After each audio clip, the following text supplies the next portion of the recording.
नारे तकबीर, नारे रिसालत, नारे रिसालत, फैज़ाने। एक होता है सोने पर सुहागा, लेकिन यहाँ सोने पर वो सुहागा चढ़ता है कि दुनिया के तमाम सुहागा जहाँ दम तोड़ देते हैं वहां से वो सुहागा बोलता है। सही, बहुत सही, क्या बात कि बेटों की जिंदगी में माँ को मक्का मदीना दिखा देना, ये सोने पर सुहागे थक जाएंगे, वो हुस्न आता है इस पर।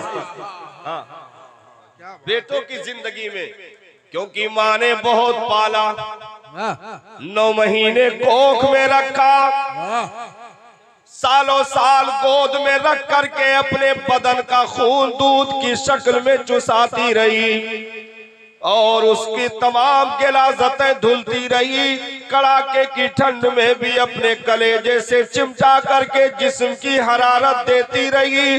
हर वक्त उसने उसके लिए वक्फ कर दिया, यहाँ तक कि अपनी पूरी तवज्जो उसकी तरफ मबजूल कर दी। वजूद कहीं भी होता, दिल उसी की तरफ लगा होता। हमने तो माओ को चूल्हे पर रोटियां सेकते हुए भी देखा है साहब। रोटियां सेक रही थी और मुड़ मुड़ कर वो गरीब बच्चे के झूले की तरफ देख रही थी। बच्चा उठ तो नहीं गया, बच्चा उठ तो नहीं गया। इस कदर तड़पन क्यों होती है? इसकी बहुत बड़ी वजह है। बच्चा जब माँ के पेट में होता गया तो बच्चे के जिस्म की एक नली, उस बच्चे के जिस्म से एक नली माँ के जिस्म से लगी होती गए। एक नली का रिश्ता कायम होता है नाफ के जरिए। वो रिश्ते ऐसे जुड़े होते गए कि माँ का खून पहुंचता रहता गए, बच्चे का वजूद तरतीब पाता गए। यहाँ तक कि तिल्ली, फेफड़ा, कलेजी, गुर्दा, जितनी भी चीजें बनती हैं उसी खून से बनाई जाती हैं, उसी खून से तरतीब पाती हैं। मैंने अर्ज की मेरे मालिक, जब रास्ता मुंह का बनाया तो कनेक्शन यहाँ क्यों कर दिया? जब रास्ता मुंह का बनाया कि कोई भी खाने पीने की चीज जाएगी तो मुंह से जाएगी, यहाँ से तो कभी सोचा भी नहीं गया, तूने कनेक्शन यहाँ क्यों कर दिया? तो रब की कुदरत ने गम्माजी की नादान तुझे नहीं मालूम है। यहाँ जो ग़िज़ा 9 महीने दी जाएगी वो खून की शक्ल में होगा और खून नापाक होता गए, इसलिए नाफ से सारी ग़िज़ा दे दी जाएगी, मुंह इसलिए पाक रखा जाएगा। ये कुरान के गुजरने की जगह गए, मेरे महबूब पर दुरूद गुजरने की जगह यही है। इसीलिए मोमिन का लुआब भी पाक होता है, लुआब भी पाक होता है, क्योंकि ये मरूरे कुरान की जगह गए। यहां से कुरान गुजरता गए। अब वही बच्चा पैदा हो गया, राब्ता काट दिया गया, राब्ता काट दिया गया। मैंने कहा उस औरत से जो एक लगाव था इस बच्चे का, वो मामला जुड़ा था जब तक तो बात समझ आ रही थी, लेकिन अब तो काट दिया गया, अब तो ये अलग हो गया, वो अलग हो गई।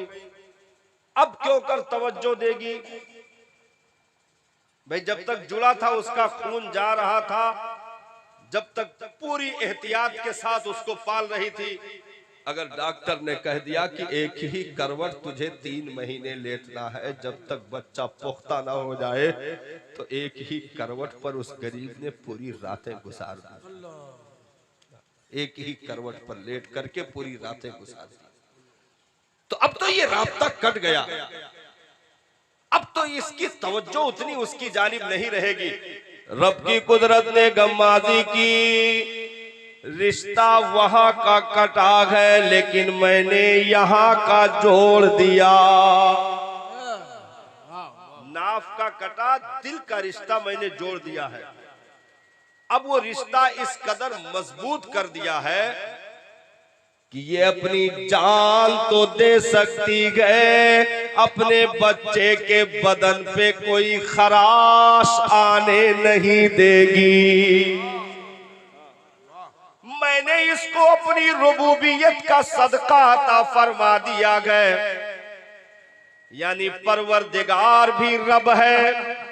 रब माने पालने वाला, पालनहार। तो उसी रुबूबियत का सदका इन माँ बाप को भी रब ने अता फरमाया।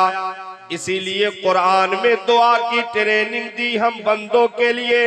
इरशाद फरमाया कि तुम दुआएं मांगा करो इनके लिए, रब्बिरहमहुमा कमा रब्बयानी सगीरा।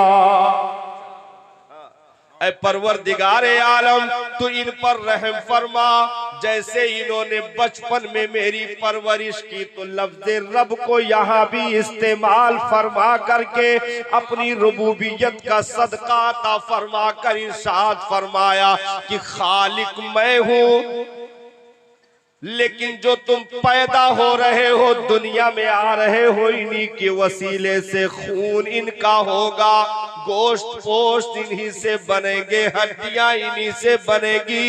यानी दिल का रिश्ता अब पैदा होने के बाद करीब कर दिया, नाफ बंद कर दिया, अब मुंह का रास्ता खोल दिया। मैंने कहा अब यहां से कौन सी ग़िज़ा जाएगी? तो कहा अभी भी माँ का खून ही जाएगा। इसके मुंह से कौन ग़िज़ा जाएगी? क्या दाल चावल? नहीं नहीं, दाल चावल की कैपेसिटी इसकी नहीं है। अगर दाल भी दिया जाए तो मर जाएगा। जबरन कोई दाल डाल दे, जैसे बच्चा पैदा हो मुंह में कोई दाल डाल दे, मर जाएगा, बच नहीं पाएगा, क्योंकि वो कैपेसिटी अभी उसकी नहीं है। तो क्या दिया जाएगा? माँ के खून ही से इसको पालना गए। मैंने अर्ज की मौला, तो खून का तो रास्ता बंद हो गया, अब मुंह का रास्ता खुल गया। उसकी कुदरत ने गम्माजी की नादान रास्ता मुंह का खोल दिया, तो मैंने खून को भी दूध में तब्दील कर दिया और दूध को मैंने पाक रखा गए। यानी ये पैदा होते ही पाक ग़िज़ा इसके पाक मुंह में डालो, ताकि वजूद भी पाक रहे, मुंह भी पाक रहे, इसका जाहिर भी पाक हो, बातिन भी पाक हो, ताकि कल को बालिग हो, खड़ा हो, होश संभाले चले, तो अपने बचपन की पाकी का ख्याल रखते हुए अपने वजूद को, मुंह को, ज़बान को कभी नापाक न होने दे।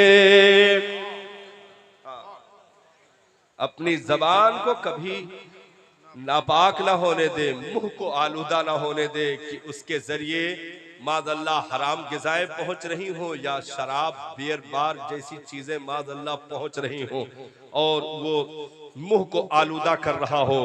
जिसकी पाकी, सुथराई और निजाफत का ख्याल परवरदिगारे आलम ने उसकी पैदाइश, उसके माँ के शिकम से लेकर के दुनिया में आंखें खोलने तक किया हो। तो ऐसे आलम में कितनी कुर्बानियां हो गई।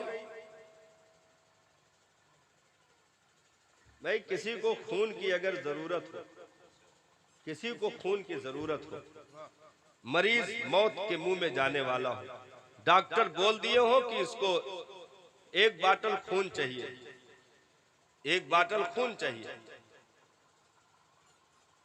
तो अब क्या किया जाता है? लाओ जल्दी से डाल दो। कहा नहीं नहीं, ऐसे थोड़ो, ग्रुप मिलाओ, खून का ग्रुप मिलाओ। जब तक ग्रुप मैच नहीं करेगा उस वक्त तक खून चढ़ नहीं सकता। ग्रुप मिलाओ, मिलाया गया, 1 बाटल दे दिया गया, होश में आ गया। जिसके ग्रुप का खून लगा पूरी जिंदगी उसका शुक्र अदा करेगा, एहसान तले दबा रहेगा और कहेगा भाई आपका बहुत बहुत शुक्र कि आपने मुझे बचा लिया, मैं मौत के मुंह में जाने वाला था। हाँ। एक दिन भाई बड़े भाई ने खून दे दिया, उसका ग्रुप मैच कर रहा था। चचा ने खून दे दिया, उसका ग्रुप मैच कर रहा था। मामू ने खून दे दिया, उसका ग्रुप मैच कर रहा था। या दोस्त का ग्रुप मैच कर गया, उसने खून दे दिया, तो तुम पूरी जिंदगी उसे सलाम करोगे, कभी उससे ऊंची बात नहीं करोगे, कभी बदतमीजी बदमाशी न होगी, हमेशा लिहाज करोगे और कहोगे तूने ऐसे मोड़ पर खड़े होकर बचाया जहां की जिंदगी हाथ से जाने वाली थी। मैं कहना चाहूंगा प्यारे, एक बाटल खून एक दिन अगर कोई दे दे तो जिंदगी भर शुक्र के जुमले खत्म नहीं होते। 9 महीने में कितने बाटल खून चढ़े होंगे, हमने इसका जर्रा बराबर भी ख्याल न किया, हमने उसका तसव्वुर न किया कि 9 महीने में 24 घंटे जो खून पहुंचाती रही, हमारे बदन को सींचती रही, जिससे सारे आज़ा बने। यानी बनने के बाद अगर कोई बचाए तो उसको सलाम किया जाता है, उसका एहसान हमारे वजूद पर होता गए। लेकिन जिसके खून से बनता गए, सारी चीजें कंप्लीट होती गए, तो उसको सिर्फ सलूट नहीं किया जाता, उसको सिर्फ सलाम नहीं किया जाता, बल्कि अपने वजूद को बिछाकर उसके कदमों में लिपट करके तलवा को चूमो और अपनी जन्नत उसके कदमों के नीचे तलाश करो। तुम्हारी जन्नत उसके कदमों के नीचे, पैरों के नीचे छुपा दी गई है। क्योंकि दुनिया में कोई अगर एक बाटल दे तो हमेशा उसका शुक्र अदा किया जाएगा, लेकिन माँ का शुक्र अदा करने से अदा नहीं होता। माँ के शुक्र के कलमात तुम लाखों कहो, अदा नहीं हो सकता। एक राबी सरकार की बारगाह में हाजिर हुए, अर्ज की मेरे आका, मैंने इस कंधे पर अपनी माँ को बिठा करके काबा का तवाफ कराया, काबा के चक्कर लगवाए, तवाफ करवाए, मैंने अरकान अदा करवाए, क्या मैंने अपनी माँ का हक अदा कर दिया? मेरे नबी ने इरशाद फरमाया, नादान हक के अदायगी की बातें कर रहा है, अभी तो उस वक्त का भी हक अदा ना हुआ जब तू पैदा हुआ था। एक झटके में जो तेरी माँ को तकलीफ पहुंची थी, अभी उस तकलीफ का भी हक अदा ना हुआ। तो यहाँ शुक्र के कलमात कहने से साहब शुक्र अदा नहीं होता।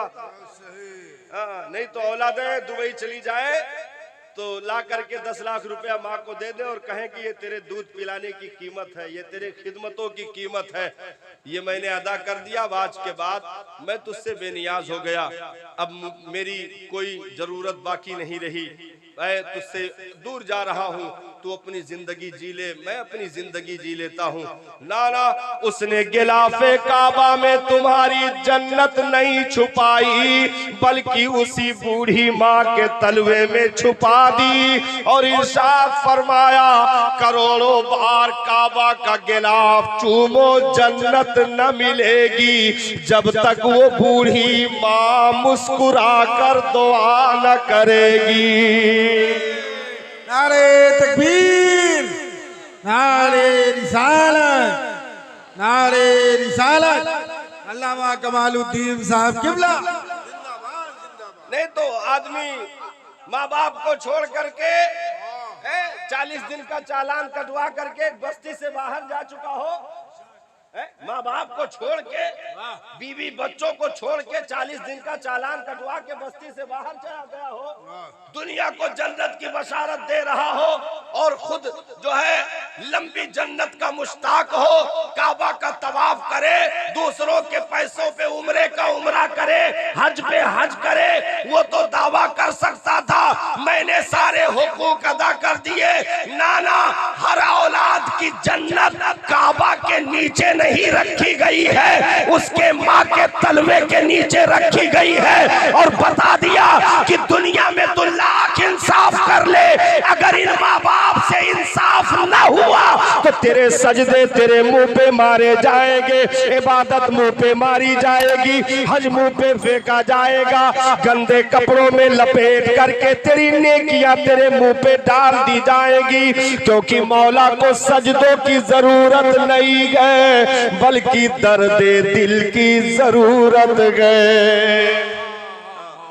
दर्द दिल के वास्ते पैदा किया इंसान को, वरना ताअत के लिए कुछ कम न थे करो बया।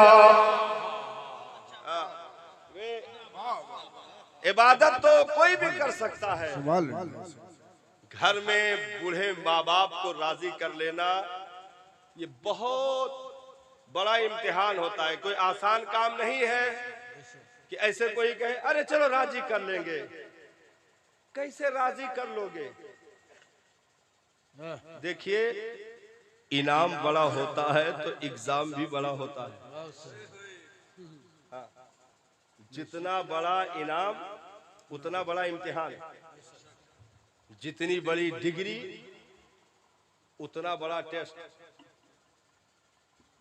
ऐसा तो है नहीं कि आपको डॉक्टर की डिग्री देने का वादा किया जाए और एग्जाम में बिठा करके पेपर में नर्सरी का सवाल पूछा जाए, कक्षा 1 का सवाल रखा जाए। ना ना, आपको एलएलबी की डिग्री चाहिए तो आपको सवाल ला करके दर्जा अव्वल का या एदादिया का उला का दे दिया जाए। ना ना, बल्कि अगर डिग्री लंबी चाहते हो तो बड़े इम्तिहान के लिए तैयारी कर लेना। तो यहाँ सिर्फ डिग्री नहीं बल्कि पूरी जिंदगी की कीमत चाहिए।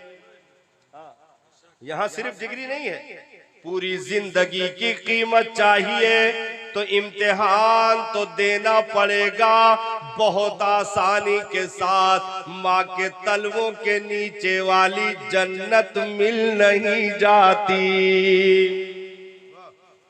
कितना कठिन है मैं बताऊं। अब आप तो ऐसा हलवा समझ रहे होगे कि बिल्कुल तैयार है, वो उठा खा लो। कितना कठिन है उस जन्नत को पाना, वो बताओ। मैं जन्नत का मामला है, जहन्नम तो बहुत आसान है, चाहे जब कूद जाओ।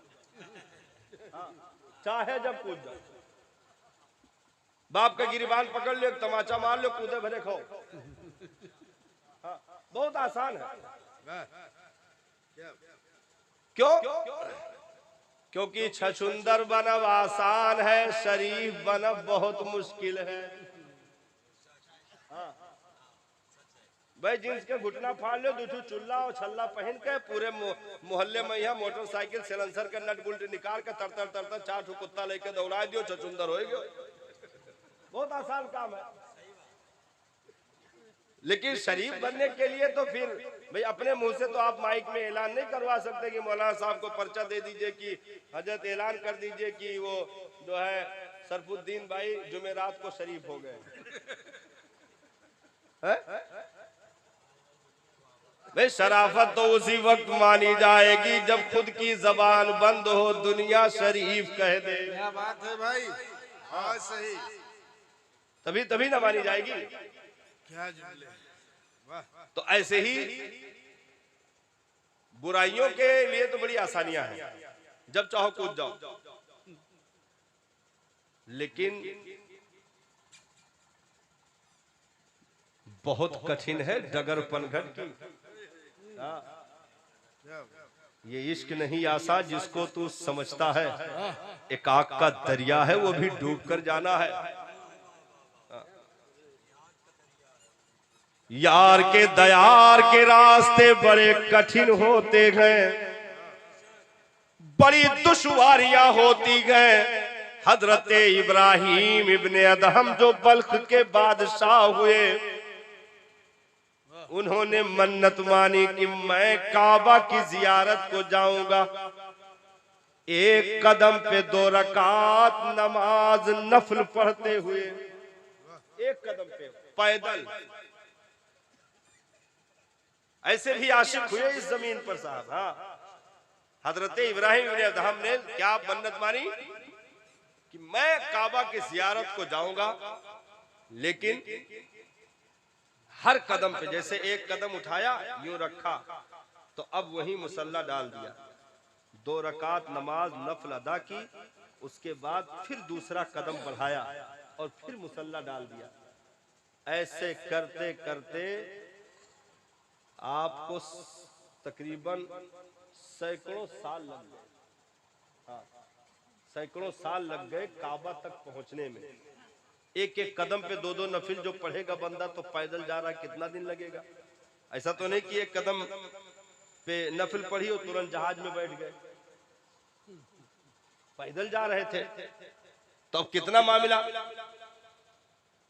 तो साहब सैकड़ों साल लग गए काबा तक पहुंचने में, लेकिन जो हजरत इब्राहिम इब्न अदहम पहुंचे तो काबा मौजूद नहीं था। काबा मौजूद नहीं था। अब काबा असल वो जो पत्थर की दीवारें जो बनी हुई हैं उसका असल नाम काबा नहीं है। काबा कुछ दूसरी चीज है। हाँ, पत्थर की दीवारों का सिर्फ नाम काबा नहीं है। यानी दीवारें खड़ी थी, रूहे काबा वहां से रुखसत हो चुकी थी, रूहे काबा नहीं थी। हजरत इब्राहिम इब्न अदहम ने देखा कि काबा तो गैर हाजिर है। अर्द की मौला इतनी मेहनत के बाद, इतने सालों के बाद पहुंचा, उसके बाद काबा कहां चला गया। रब ने इरशाद फरमाया, इब्राहिम सुनो, मेरी बंदी राबिया बसरी आ रही है, उसी के इस्तकबाल के लिए काबा गया है। उसी के इस्तकबाल के लिए काबा गया हुआ है। तो ये दयार के रास्ते बड़े कठिन होते हैं, बहुत आसान। और देखो जितनी मकबूलियत बढ़ती जाएगी दुश्वारियां उतनी बढ़ती जाएगी, जितनी दूरी होती जाएगी आसानी होती जाएगी। हाँ, आसानी होती जाएगी। और जितनी कुर्बत होती जाएगी कठिनाई होती जाएगी। जैसे मिसाल के तौर पे एक जगह दुकान खोल करके राशन बांटा जा रहा हो और राशन में गवर्नमेंट ने कुछ ज्यादा मेहरबानी कर दी हो, 5-5 किलो घी, 8-8 किलो चना, 50-50 किलो चावल और 1-1 कुंटल गेहूं और कम से कम 53 पैकेट नमक। हाँ, ये पूरा आया हो सिस्टम में और कहा जा रहा हो कि सब मुफ्त है, बस खाली लाइन में लग जाओ।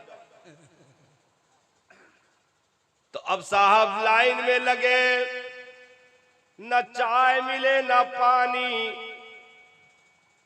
और इस लाइन का जायका अगर पूछना है तो लॉकडाउन में बैंक के सामने पासबुक रखने वालों से पूछ लेना, चप्पल रख के आने वालों से पूछ लेना, जो रात में जाके चप्पल निकाल के चले आते थे और शाम तक उनका नंबर आता था। चप्पल सिर्फ खिसकते रहते थे, वहां आदमी नहीं होते थे। हाँ, चप्पल सिर्फ आगे चल रहे। तो ऐसी दुश्वारियां, एक आदमी बगल में चाय भी पी रहा है, नाश्ता भी कर रहा है, पान मसाला भी कर रहा है। हमने कहा यार अब तुम कुछ नहीं, ये क्या कर रहा है? तो कहोगे मौलाना वो लाइन से बाहर गए। अगर लाइन में आओगे तो दुश्वारियां गए, घंटों खड़े होना गए, इंतजार करना गए। ऐसे ही मामला गए साहब, अगर रादे दरगाह हो गए बदकिस्मती से तो फिर कोई बाज पुरुष नहीं है, जहां चाहो मुंह मारो। लेकिन अगर जन्नत के प्रत्याशी हो, जन्नत के तलबगार हो, तो आओ लाइन में लग जाओ। जरा रात के वक्त उठ करके तहज्जुद में पेशानी रख करके रो कर देखो तो सही। जरा घंटों खड़े हो करके नफल में इबादतें करके देखो तो सही। उम्मुल मोमिनीन फरमाती गए तवर्रमत कदमा, यहाँ तक कि मुस्तफा करीम के पाए मुबारक में वरम आ जाते, सूजन आ जाता। अर्द की सरकार आप तो मासूम है, ऐसा क्यों कर रहे गए? मेरे आका ने इरशाद फरमाया, आयशा क्या मैं रब का शुक्रगुजार बंदा न बनूं? और सरकार ने इरशाद फरमाया, मुसीबतों की घड़ियां हर नबी के दौर में आई हैं, हर नबी के वजूद पर डाली गई हैं, लेकिन मेरे ऊपर मुसीबतों के ऐसे पहाड़ तोड़े गए हैं कि अगर दुनिया के किसी बड़े से बड़े पहाड़ पर भी डाल दिया जाता तो वो सुरमे में तब्दील हो जाता, हाँ रेजा रेजा हो जाता। क्योंकि मिना में बेटा लेटा कर उठा लेना आसान है, गोद में पाल कर करबला में ज़बा करवा देना बहुत कठिन है। मिना में लिटा करके उठा लेना बहुत आसान है। साथ जैसे उंगली पकड़ के गए थे वैसे उंगली पकड़ के वापस आ रहे गए। न साथी बिछड़ा न मुस्कुराहट कम हुई, बल्कि गए थे तो कुछ घबराहट, लेकिन आ रहे गए तो मजीद मुस्कुरा रहे गए। लेकिन जरा यहाँ देखो साहब, मदीना से चले उंगलियां हाथ में, मक्का से चले उंगलियां हाथ में, करबला पहुंचे उंगलियां हाथ में, लेकिन जो वापसी हुई तो बीमार के गले में तोक, हाथों में हथकड़ियां, पांव में बेड़ियां डाल दी गई। वक्त इंतकाल तक इमाम ज़ैनुल आबिदीन को किसी ने हंसते मुस्कुराते नहीं देखा। अगर कुर्बत बढ़ती जाएगी तो फिर करबला भी रास्ते में पड़ेगा। हाँ, कहते हैं ना, आरिफों ने कहा है कि जन्नत मक्का से बहुत दूर पड़ती है, जन्नत मक्का से बहुत दूर पड़ती है, लेकिन करबला होके जाओ तो बहुत करीब पड़ती है। हाँ, करबला होकर जाओ तो बहुत करीब पड़ती है। तो अब माँ के तलवे के नीचे अपनी छुपी हुई जन्नत हमें लेनी है। भाई हमारी जन्नत आपके माँ के कदम के नीचे नहीं है, हमारी जन्नत हमारी माँ के कदम के नीचे। ऐसे ही हर औलाद की अपनी जन्नत उसके माँ के तलवे के नीचे। अब माँ किसी भी हाल में हो, उसकी जन्नत उसके तलवे के नीचे है, और उसकी खिदमत, उसकी फरमा बरदारी करना लाजिमो जरूरी है। मेरे आका सल्लल्लाहु ताला अलैहि वसल्लम तशरीफ फरमा है, सहाबा का मजमा लगा हुआ है। इतने में एक बूढ़ी खातून आती दिखाई पड़ी। मेरे पैगंबर ने देखा, उठकर खड़े हो गए। जब वो खातून करीब आई तो सरकार ने अपनी मुबारक चादर जमीन पर बिछा दी, और उस मुकद्दस खातून को अपनी चादर पर पैगंबर ने बिठा दिया, और चादर के कोने पर दो जानू हो करके सर झुका करके मेरे सरकार बैठ गए। और बहुत देर तक के उनसे गुफ्तगू होती रही, जवाब देते रहे, सवाल करते रहे। जब वो खातून इजाजत लेकर उठकर चली गई, सहाबा में तो कोई नहीं पहचानता था कि कौन खातून है, लेकिन जब वो जा चुकी तो सहाबा ने अर्ज की, मेरे मसीहा, मेरे मोहसिन, ये मुकद्दस खातून कौन थी? नबी, आप नबियों के इमाम, इमामुल अंबिया हैं, पूरी कायनात आपकी ताजीम करती है, जिब्रील आपकी ताजीम करता है। ये कौन मुकद्दस खातून है जिनकी ताजीम नबियों का इमाम कर रहा है, जो है इमामुल अंबिया, जिनकी ताजीम के लिए खड़े हो रहे हैं, अपनी चादर जमीन पर बिछा रहे हैं। मेरे करीम आका के आंखों में आंसू आ गए। इरशाद फरमाया, सहाबा, ये मेरी दूध पिलाई माँ हलीमा सादिया थी। बचपन में इस मुकद्दस खातून ने बड़ी कुर्बानियां दी है। सहाबा अपनी माओ के साथ कभी भी बदसलूकी न करना। नबी मिंबर पे तशरीफ ले जा रहे, पहले जीने पर कदम रखा, इरशाद फरमाया आमीन। दूसरे जीने पर कदम रखा, इरशाद फरमाया आमीन। तीसरे जीने पर नबी ने कदम रखा, इरशाद फरमाया आमीन। सहाबा जब सरकार फारिग हुए तो दस्ते सवाल उठा दिए, मेरे आका जरा उस जवाब की भीख अता कर दे मेरे पैगंबर, रोज तो ऐसा नहीं करते हैं मेरे आका, आज पहले जीने पर कदम रखे तो आमीन बोले हैं, दूसरे पर कदम रखा तो आमीन, तीसरे पर रखे तो आमीन। मौल या मेरे आका मेरे मोहसिन, इसकी वजह क्या है? ये तो आमीन तो जब कही जाती जब कोई दुआ पीछे से हो रही हो, कोई दुआ मांगने वाला मांग रहा हो तब आमीन कही जाती है। मेरे आका यहाँ तो दुआ किसी की नहीं थी, आमीन आप किस पर कह रहे थे? मेरे करीम आका ने इरशाद फरमाया, सहाबा जिब्रील दुआ कर रहे थे, मैं आमीन कह रहा था। अर्ज की सरकार कौन सी दुआ कर रहे थे? मेरे आका ने इरशाद फरमाया, जिब्रील ने कहा कि खाक आलूद हो जाए उसकी नाक, यानी उसकी नाक मिट्टी से सन जाए, यानी वो जलीलो खार हो जाए। तो मैंने कहा आमीन। फिर जिब्रील ने कहा खाक आलूद हो जाए उसकी नाक, तो मैंने फिर कहा आमीन। फिर तीसरी बार जिब्रील ने कहा खाक आलूद हो जाए उसकी नाक, तो फिर मैंने कहा आमीन। सहाबा ने अर्ज की सरकार किसकी नाक खाक आलूद हो जाए? ये कौन बदनसीब है जिसके लिए दुआ जिब्रील कर रहे और आमीन नबियों का इमाम कर रहा, जिसके दुआओं की कबूलियत में कोई शक व शुबहा नहीं है। मेरे आका ये कौन बदनसीब है जिसके लिए आप आमीन कह रहे थे? मेरे आका ने इरशाद फरमाया, वो शख्स जिसने माँ बाप को पाया और इस हाल में दुनिया से मरकर चला गया कि उन दोनों में से एक भी कोई नाराज था, उससे नाखुश था, उसके लिए जिब्रील दुआ कर रहे थे कि वो जलील हो जाए, उसकी नाक खाक आलूद हो जाए। मैं आमीन कह रहा था। सहाबा जिसने माँ का दिल दुखाया उसने रहमते खुदावंदी को अपने चौखट से दूर कर दिया। ये वो मुकद्दस लोग हैं जिनके हाथ उठने से पहले दुआएं कबूल कर ली जाती हैं, और माँ बाप का नाफरमान जब तक के दुनिया में जलील नहीं हो जाता उस वक्त तक उसे मौत नहीं आ सकती है।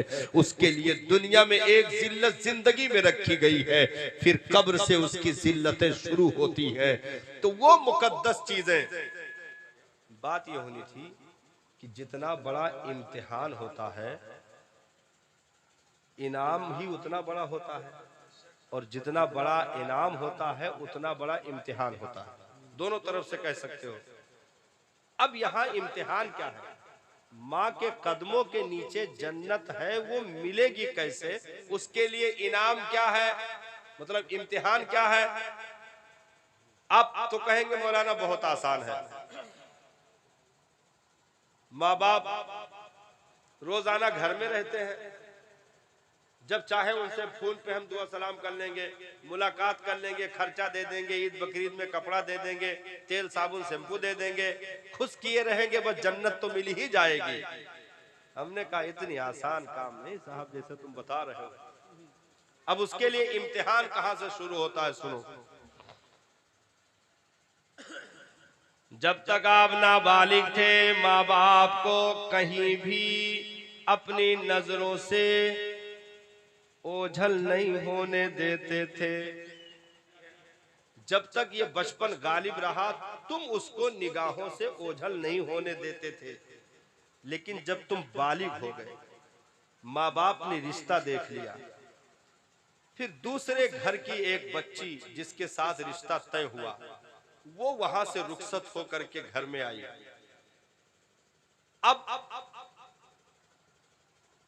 अब तक आप माँ बाप को देखने के लिए तड़प रहे थे, लेकिन अब माँ बाप तुमको देखने के लिए तड़प रहे हैं। लेकिन अब माँ बाप तड़प रहे हैं इसको देखने के लिए। कुरान कहता है फला तकुल्लहुमा उफ़्फिन वला तनहरहुमा, इन्हें उफ भी ना कहना। कुरान तो कह रहा है इन्हें उफ ना कहना। उफ का मतलब का, उफ के मतलब का होता है, एक खुलासा करी है। उफ के माने का होता है, खुलासा एक ही है। जैसे माँ ने कहा भैया 50 रुपया लाओ, तो तू कहो ई हुए उफ। हाँ, मतलब तू गुर्राए दी, मतलब कहो ये उफ है। और कुरान इतना कहने से भी रोक रहा है कि उन्हें उफ भी ना कहना, वला तनहरहुमा, और उन्हें झिड़कना नहीं। कहते हो जन्नत आसान है, अब बताओ जन्नत आसान है कि कठिन है?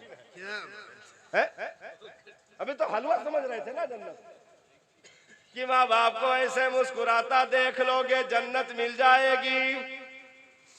नबी की तो हदीस मौजूद है, सरकार ने इरशाद फरमाया जिसने मोहब्बत के साथ माँ का चेहरा देखा या बाप का चेहरा देख लिया, उसे एक हज्जे मकबूल का सवाब अता कर दिया जाता है। मोहब्बत के साथ जिसने चेहरा देख लिया उसे हज्जे मकबूल का सवाब। हजरत सैयदना फारूक आजम रज़ी अल्लाह ताला अन्हु ने अर्ज की सरकार अगर दिन में 2-4 मरतबा हो जाए।